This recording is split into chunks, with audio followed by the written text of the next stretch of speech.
उसके अतिरिक्त और कुछ जानने योग्य नहीं है। जब तक तो व्यक्ति जानने योग्य नहीं है, किसके अलावा? ज्ञान, आत्मा के अलावा कोई और जानने योग्य पदार्थ नहीं है। तो ऐसे जानने योग्य मत समझो जैसे कि मैं इस घड़ी को जान रहा हूँ, इस पुस्तक को जान रहा हूँ।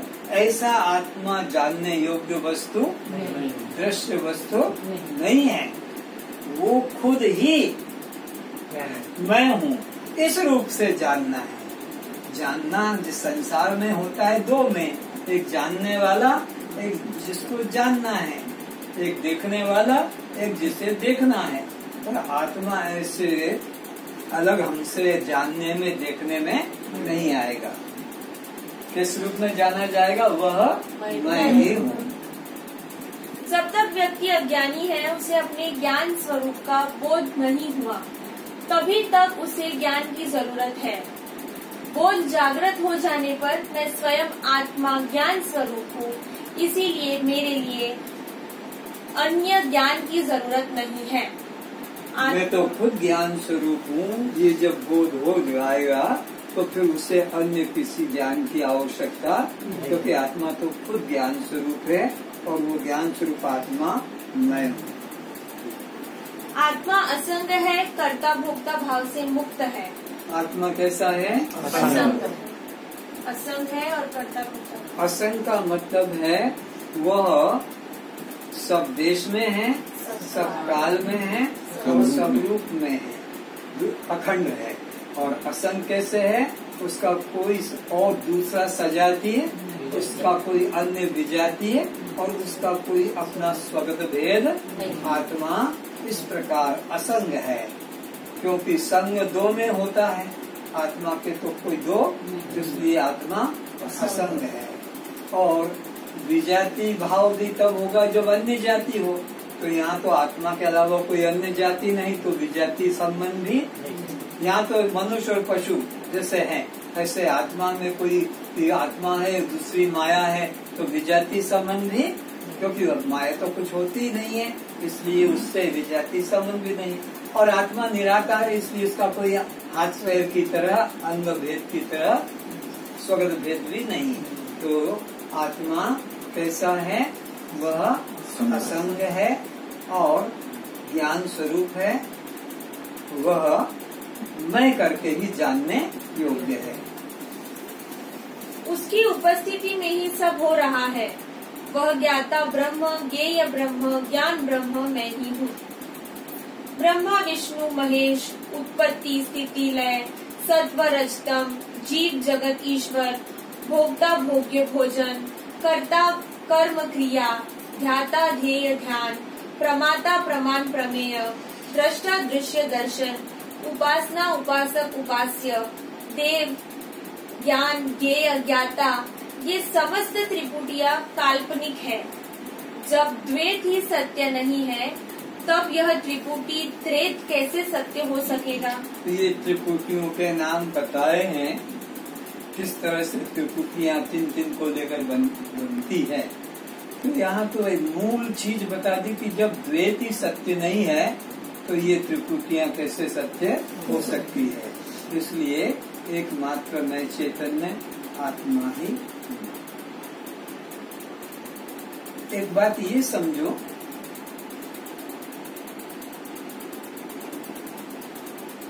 सृष्टि दो प्रकार की है।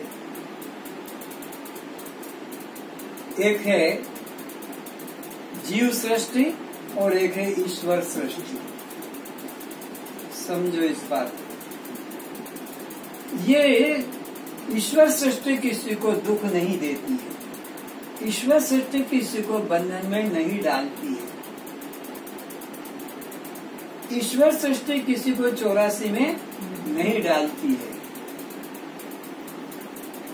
तो फिर 84 में कौन सी सृष्टि ले जाती है? जीव सृष्टि। ईश्वर सृष्टि तो जीव को सहयोगी है। जैसे ये सूरज है, ये ईश्वर सृष्टि है। चंद्रमा ईश्वर सृष्टि है। पवन ईश्वर सृष्टि है, हमने नहीं बनाया। किसने बनाया? परमात्मा ने। क्यों बनाया? जीव के सहयोग के लिए, नहीं तो ये कैसे जिएगा। तो ये परमात्मा की बनाई सृष्टि। ये जल भी बनाया परमात्मा की सृष्टि, पृथ्वी बनाई परमात्मा की सृष्टि, उसमें अन्न और फल फूल सब पैदा किए किसने? ईश्वर। तो ये सृष्टि तो हमारे सुख का ही साधन। ये हमारे बाप ने जो जो चीजें बनाकर रखी है यहाँ पर अपने बेटे के जीवन निर्वाह के लिए, परमात्मा ने यहाँ हमको भेजा जीव को, तो उसके जीने के लिए सब सामग्री। तो अब हमें दुख कौन देता है? न सूरज दुख देता है, न चंद्रमा, न पवन दुख देता है, न ये पानी दुख देता है, न पृथ्वी, न ये पहाड़ दुख देता है। जीव सृष्टि, जीव सृष्टि तुम्हें दुख रूप है। अब इससे समझो जीव सृष्टि और ईश्वर सृष्टि को। ये सारी कौन सा गांव है?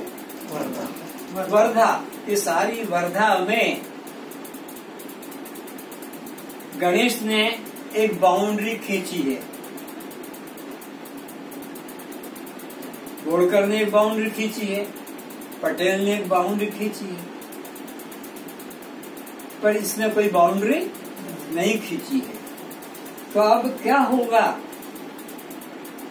ये बाउंड्री के अंदर कुछ भी घटेगा तो उसमें तुम सुखी दुखी होगे। थोड़ा सा क्रैक हो जाए भूकंप में तो दुखी, पड़ोसी का मकान गिर जाए कुछ तकलीफ नहीं होगी, पड़ोसी के घर में आग लग जाए हमें कुछ नहीं। हमारे घर के अंदर कुर्सी जल जाए, पर्दा जल जाए तो हाय पर्दा इतना था आग में झुलस गया। तो अब बता रहा हूँ सृष्टि की बात। हमारे घर में हमारा कुत्ता ही मर जाए कि बिल्ली मर जाए तो दुख हो जाता है। पड़ोसी के घर में बेटा बेटी मर जाए तो कोई ठीक है जो आया है जाएगा।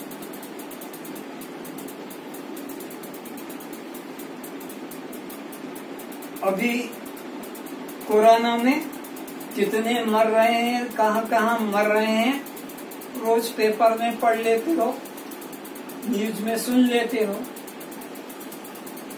लेकिन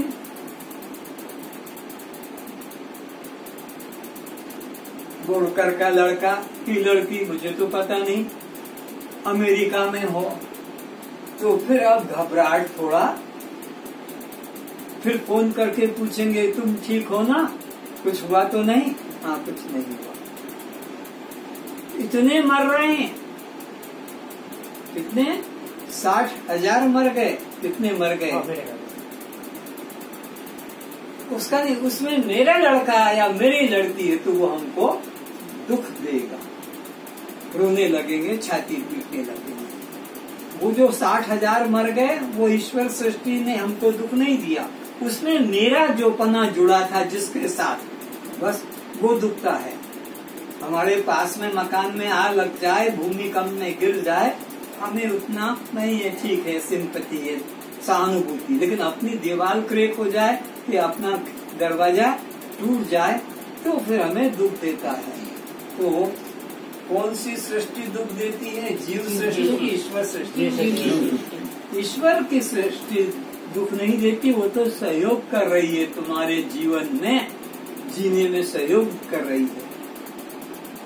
लेकिन ये हमारे, हमने जो बनाई है मेरा करके, ये मेरा मकान, ये मेरी लड़की, ये मेरा लड़का, ये मेरी पत्नी, ये मेरा पति, ये मेरा गाड़ी, ये मेरा कुत्ता, ये मेरी गाय, ये मेरा मकान, बस। तो ये मेरा हमको दुख दे रहा है। मेरा को बचाने के लिए पूरी जीवन लगा रहे हैं, मेरा को बचाने के लिए, या मेरी लड़की, मेरी पत्नी, मेरी गाड़ी, ये मेरी घोड़ी जो है उसे बचाने के लिए जीवन लगा रहे हैं, या मेरे को बचाने के लिए मेरा मकान, मेरा बाप, मेरा बेटा, मेरा पति। इसलिए तो ये सारे के सारे लोग री और रे में फंसे हुए सब लोग रा में फंसे हुए हैं, री में फंसे हुए हैं और रे में फंसे हैं, और इन्हीं को बचाने में जीवन लगा रहे हैं। ये रा भी बना रहे हैं, मेरा जो रा है या जो मेरी री है वो भी बची रहे, कि जो मेरे रे है वो बचे, उनके लिए। तो ये सब को बचाने में हम लगे हैं, और ये सब दुख का ही कारण है। रा भी दुख दे रहा है और री भी दुख दे रही है और वे भी दुख दे रहे, तीनों दुख दे रहे हैं। और इन दुख को बचाने में, दुख को बनाए रखने में हम समर्पण कर रहे हैं जीवन को। कौन कहता है हम सुख चाहते हैं? कोई सुख को नहीं चाहता। आज अटपटी बात लगेगी कि संसार का प्रत्येक प्राणी समझ दुखों से छूटकर अखंड आनंद को पाना चाहता है, ऐसा शास्त्र बता रहा है, ऐसा संत भी बता रहे हैं, और ऐसा निरंजन भी बताता रहा। लेकिन क्या कह रहा है कि सचमुच में दुख से कोई छूटना ही नहीं चाहता है, सब दुख को ही कबूल कर रहे हैं, निमंत्रण कर रहे हैं कि आओ हमें दुख दो, और अच्छी तरह दुख दो, और ज्यादा दुख दो। ए मेरा बेटा, ए मेरी पत्नी, ए मेरा पति, ए मेरे अमुक, ये सब को बचा बचा कर हम दुख को ही तो बुला रहे हैं। क्योंकि आज तक कभी भी इनके द्वारा कोई सुखी, न मेरा से कोई सुखी हुआ, न मेरी से कोई सुखी हुआ, न कोई मेरे को लेकर सुखी हुआ। ये सब दुख देने वाले हैं, दुख मिल रहा है, दुख भोग भी रहे हो। रोज लड़ाई झगड़ा हो रहा है पति पत्नी में, बाप बेटों में, कि किसी संबंध में, लेकिन फिर भी उन्हीं को बचाए रखने के लिए अपना जीवन लगा रहे हो। तो दुख से सचमुच में कोई छूटना चाहता है तो रा छोड़ दो, दुख खत्म। री छोड़ दो, दुख खत्म। रे को छोड़ दो, दुख खत्म। नहीं, रा को तो नहीं छोड़ेंगे तो दुख कैसे फिर छूटेगा। री को छोड़ दो, नहीं री को भी हम नहीं छोड़ेंगे तो फिर दुख कैसे छूटेगा। तो रे को छोड़ दो, जो जिसमें रे लगा रखा है, मेरे, मेरी, मेरा, मेरा, मेरी और मेरे, ये तीनों ही तो दुख के केंद्र हैं। दुख यहीं से तो निकल कर आता है। तो अगर इन तीनों में से तुम निकाल दो, मेरा में से रा निकाल दो, क्या बचा? मैं। और मेरी में से भी री निकाल दो तो क्या बचा? मैं। और मेरे में